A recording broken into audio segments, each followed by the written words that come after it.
learned last year that I'm not allowed to bring demos in. Good evening. I am Spencer. I'm the founder of PRC Electric and a helicopter aviation student here at the University of North Dakota. PRC Electric builds high-power gas-to-electric conversion systems for power sports applications. Now, over the last couple of years, I've learned that starting a business is anything but straightforward. My ideas for this company have been challenged, reshaped, and refined many times, and I'd like to share today some of the biggest hurdles I've faced and how I have overcome them. This business started completely by accident. I've always been passionate about power sports and really anything that gets me outside.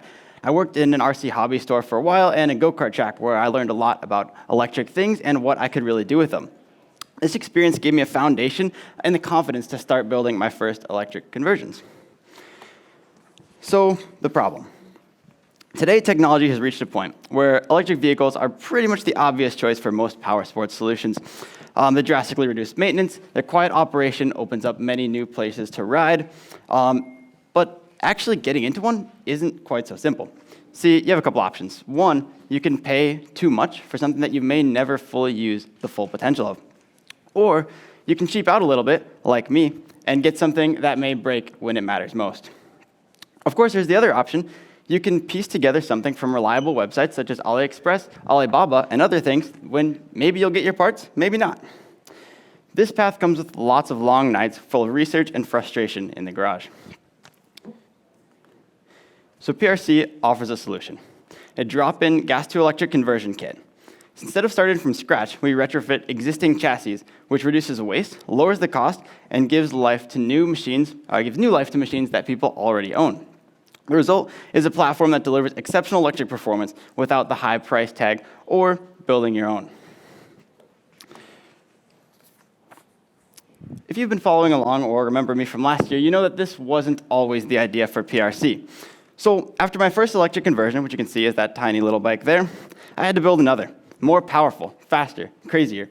So I ordered all the electronics to build a full-sized motorcycle. Right after I hit order, I remembered that I live in the 4th story of my apartment building, which my roommates informed me was not the place that I should be building a full-size motorcycle. So I did what any reasonable person would do, and I jammed that same thing into a mini bike frame, as you can see right up there. In terms of good ideas, this was certainly one. I now had a 46 horsepower mini bike that was capable of doing about 80 miles an hour. As I began to ride this thing around town, I got the usual questions.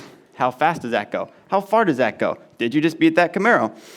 And I knew I made something that people really liked. But I still had some challenges ahead.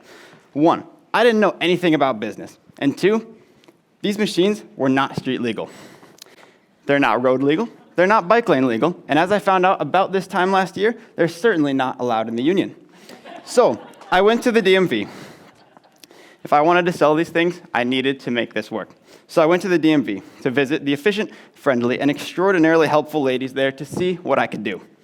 Now, I've redacted the next part of my speech to keep it PG and professional, but I found out that this would be a lengthy process if it could be even completed at all.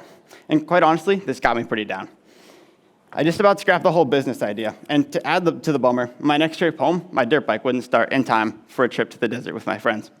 I sat there wishing there was some sort of drop-in conversion I could make that would always make it run. I wouldn't have to do maintenance when I got home, and I could leave it sitting for months while I'm at school. If only there was someone like me that could convert it.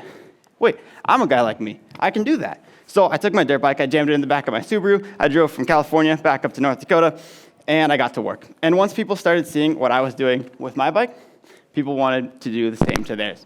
So I'm now working with my first couple customers, and pricing out builds for 3 more. I have more to say, but I'm out of time. So come talk to me after. Thank you very much.